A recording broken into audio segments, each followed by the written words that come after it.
Bonjour à tous, ici Shoko Sensei de Cours de Manga et on se retrouve pour une nouvelle série de tutos que j'ai nommé très sobrement Comment dessiner. Oui, j'étais pas très inspirée, j'avoue. Pour ce premier tutoriel, on se retrouve pour dessiner le personnage de Midoriya de My Hero Academia, ou Deku pour les intimes. Des fois on le connaît mieux comme ça. Alors on va pas uniquement voir comment dessiner le personnage de face, enfin du moins son visage, mais on va aussi voir comment le dessiner de 3/4. Et on va aussi le voir avec une expression en colère, parce que son expression quand il est en colère ou énervé change beaucoup de son expression basique, du coup c'est très intéressant à dessiner. J'espère que ce tuto vous plaira. Alors j'ai pas mis les costumes de Midoriya dans ce tuto, parce que sinon la vidéo a été beaucoup trop longue. Mais si vous voulez une partie 2 sur les costumes de Midoriya, dites-le moi en commentaire. Donc je vais tâcher d'être le plus précise possible comment dessiner Midoriya, et j'espère que vous saurez le dessiner parfaitement à la fin du tuto. C'est parti! Déjà avant de commencer le tuto, c'est très important d'analyser notre personnage pour savoir comment le dessine son auteur et comment on peut procéder pour donc le reproduire.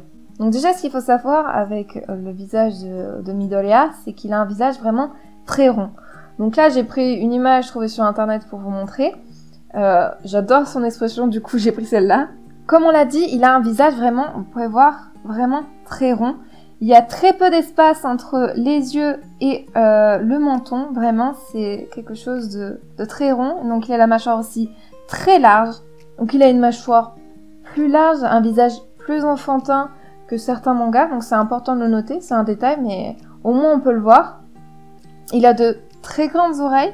Alors là, ils sont cachés par les cheveux, mais normalement on voit bien qu'il a de très grandes oreilles. Il a donc aussi un petit nez. Hop, on passe par-dessus, mais voilà, il a un petit nez entré.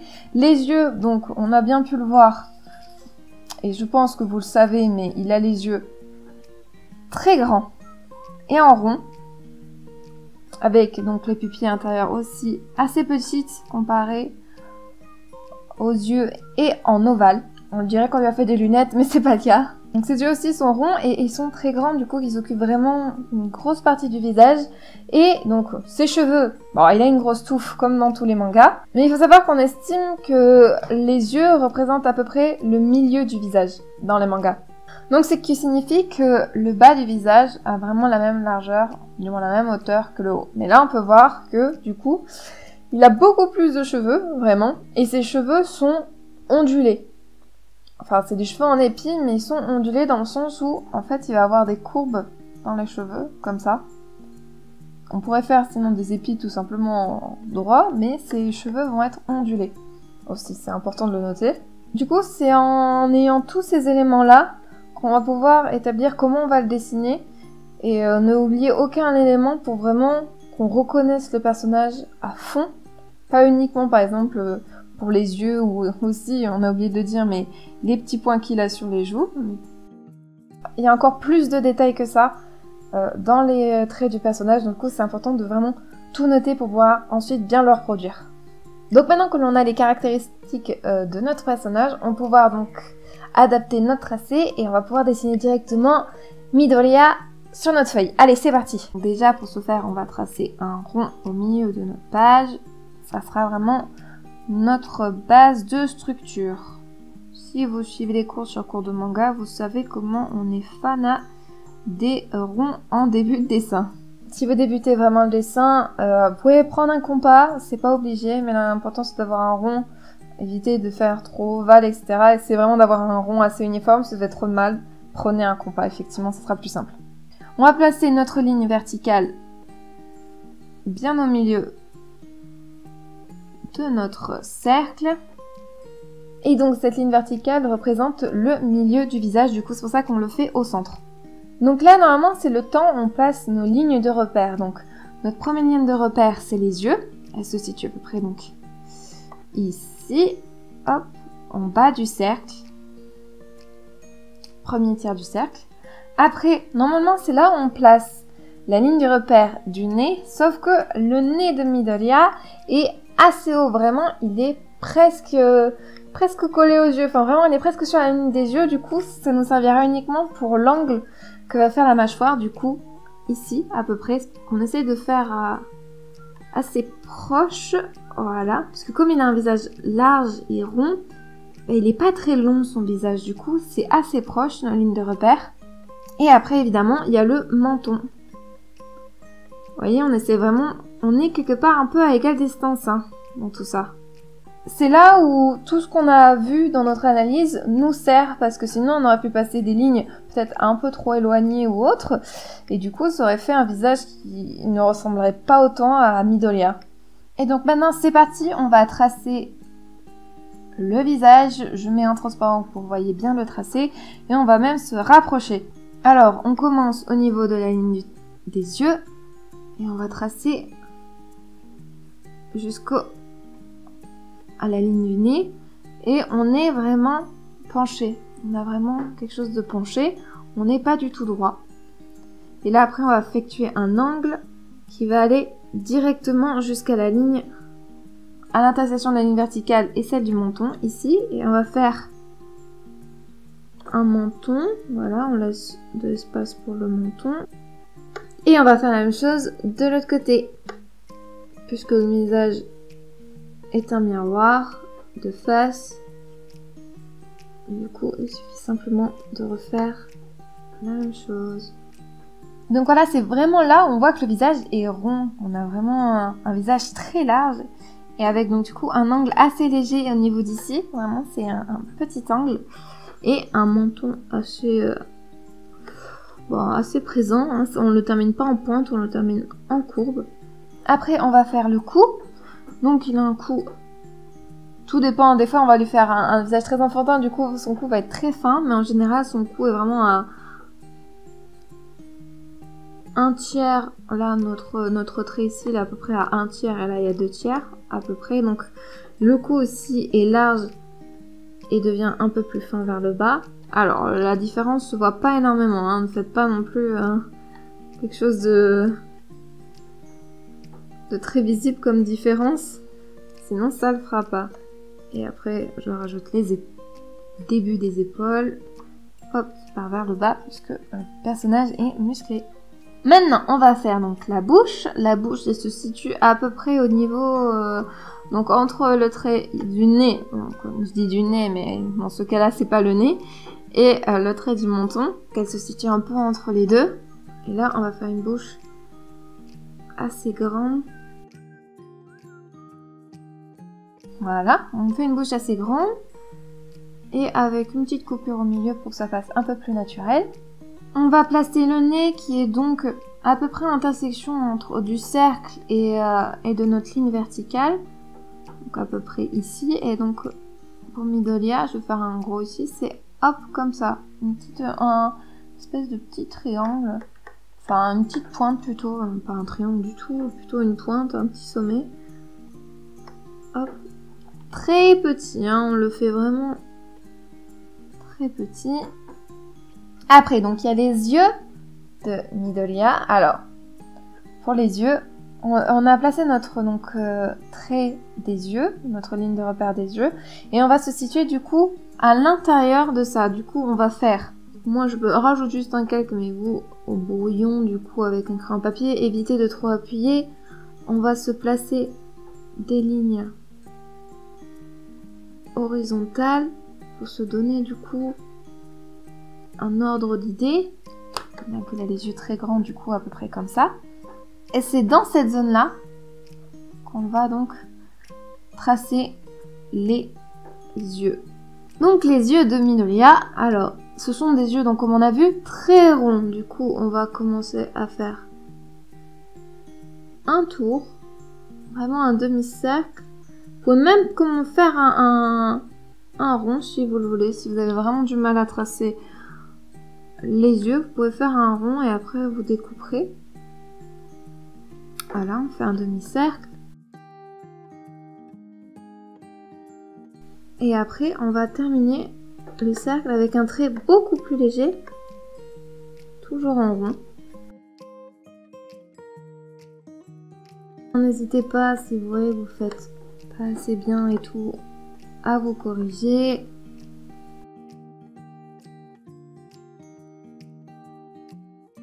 Et donc comme vous pouvez le voir, donc c'est vraiment un demi-cercle assez épais qui après va se terminer en un trait en bas un peu moins rond, on va couper un peu ce côté ce côté très rond pour le terminer en trait très fin. Et on fait toucher les deux évidemment. On va tracer donc les yeux. Donc les yeux, on va les placer un peu haut. On pourrait les placer bien au centre pour qu'il ait une expression, voilà, très basique, très simple. Mais on va le faire avec donc les sourcils froncés. On va mettre l'ovale en haut, sans toucher le haut des yeux. Alors, l'ovale, donc on essaye de le faire droit aussi.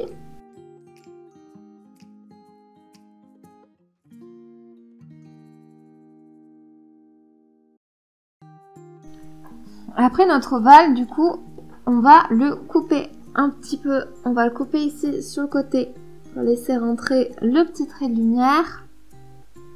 Comme ça. Et après, on va donc assez bas dans l'ovale, on va faire un rond.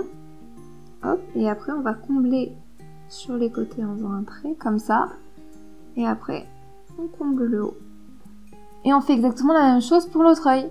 Du coup, faut vraiment essayer de faire les yeux très similaires, très grands, même largeur.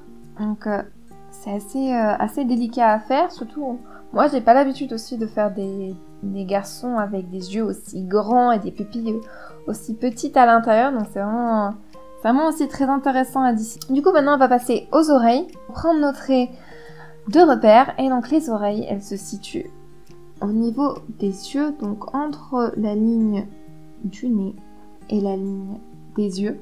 En général, moi je fais commencer d'ici, mais là, les oreilles sont vraiment très hautes chez Midoriya, du coup on va commencer vraiment au-dessus de la ligne du nez, donc au-dessus de notre angle. Et donc on fait très large en haut, comme ça, puis on redescend vers le bas, et là, hop, on fait une petite encoche, directement à l'intérieur. Et on fait la même chose des deux côtés. Vérifiez bien que les oreilles soient égales des deux côtés. Qu'il n'y en ait pas une plus grande que l'autre, comme moi. N'hésitez pas aussi à les faire des oreilles assez grandes. Alors évitez non plus les oreilles d'éléphant, mais c'est vrai qu'il a des oreilles assez grandes.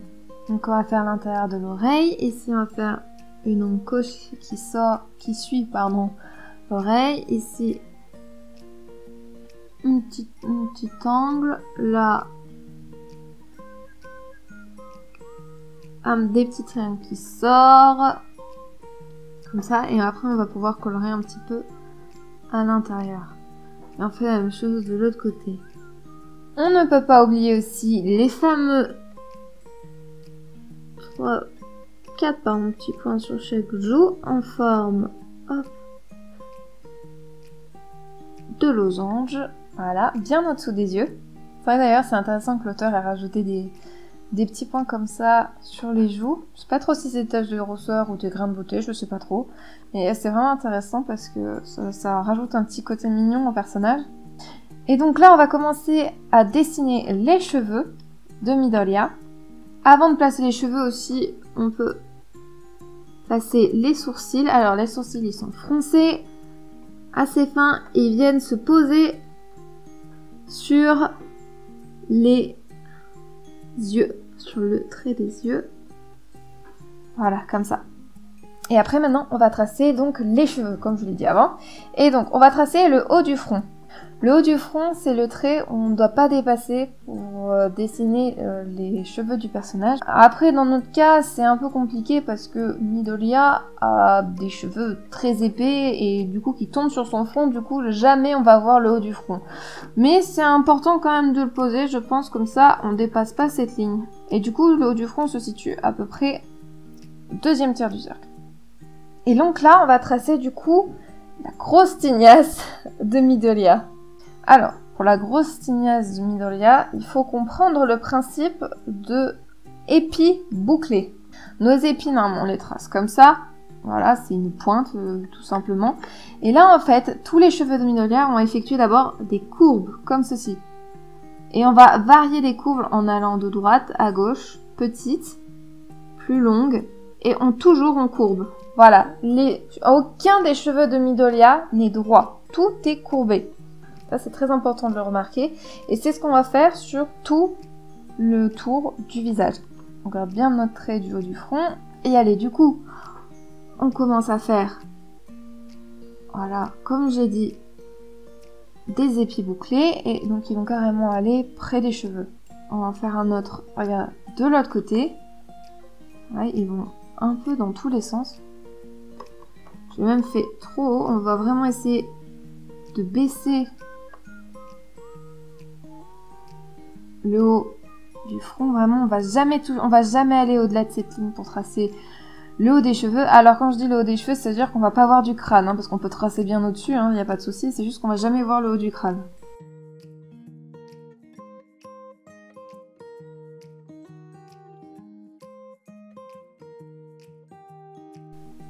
Les oreilles, on va leur dire un peu adieu là parce que ça passe par-dessus.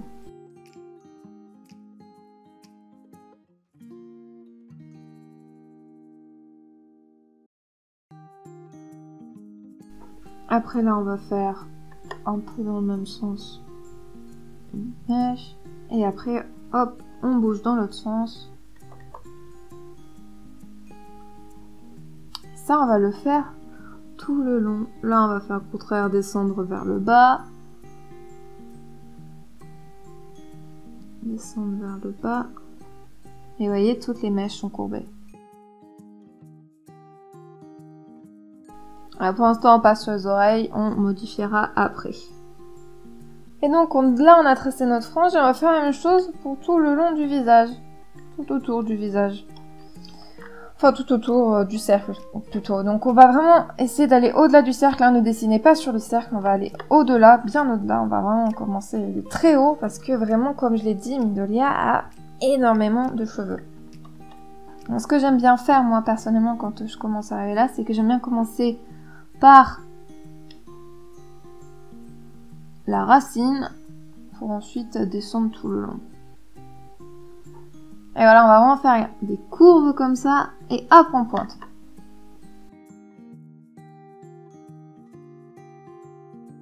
Même moi, j'ai pas fait assez haut, vraiment. On va vraiment exagérer les cheveux de Midoriya. Il a vraiment une grosse tignasse sur la tête.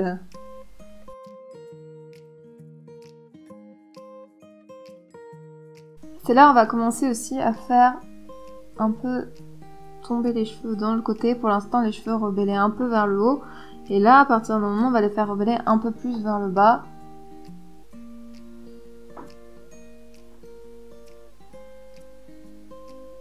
On n'hésite pas aussi à varier entre les cheveux assez fins, puis un peu plus gros.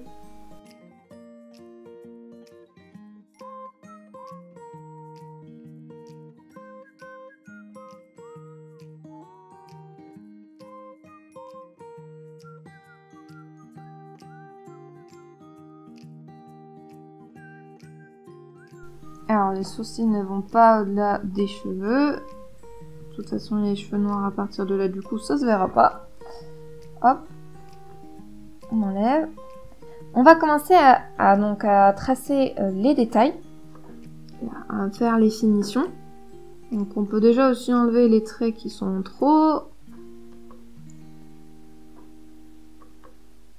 Corriger un petit peu tout ça.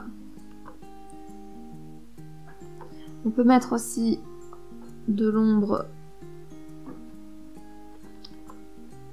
dans le cou. C'est très important aussi donc de bien tracer votre personnage et d'après tracer les détails.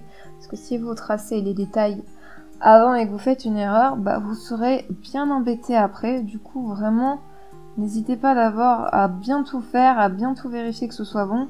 Et après, vous pourrez donc terminer les détails.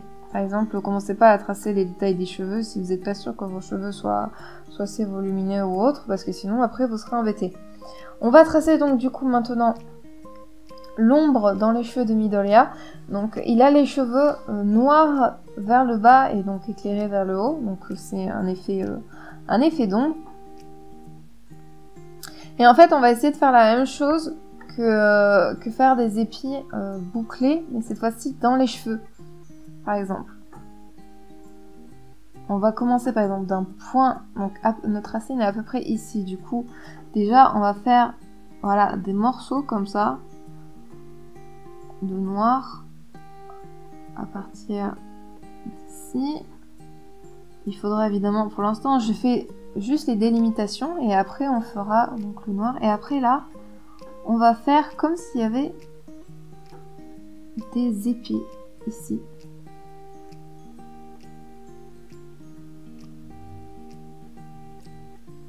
Là, il faut imaginer un épi. Là aussi. Après, là, ça devient noir. Là, on va laisser aussi des brins de lumière à l'intérieur.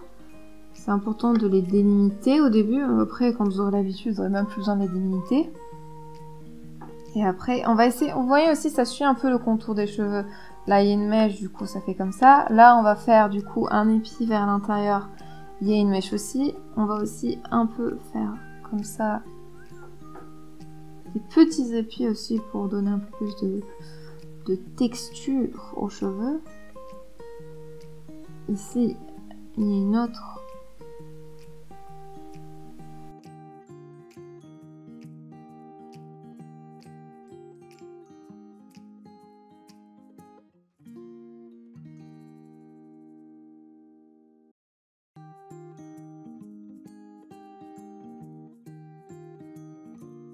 Et voilà, et donc maintenant, il n'y aura plus qu'à remplir du coup cette partie en noir. Allez, c'est parti!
Quand vous avez terminé de tracer tout le noir à l'intérieur et que vous trouvez qu'il manque encore un peu de lumière, n'hésitez pas à effacer un petit peu. Alors évidemment, quand vous êtes au crayon à papier, parce que si vous êtes au feutre, ça le fera pas. Hein. Vraiment, établissez toutes vos zones de lumière directement avant, parce que sinon vous serez embêté. Par exemple, moi là, je trouve qu'il manque quelques zones de lumière. Eh bien, je les ajoute, tout simplement.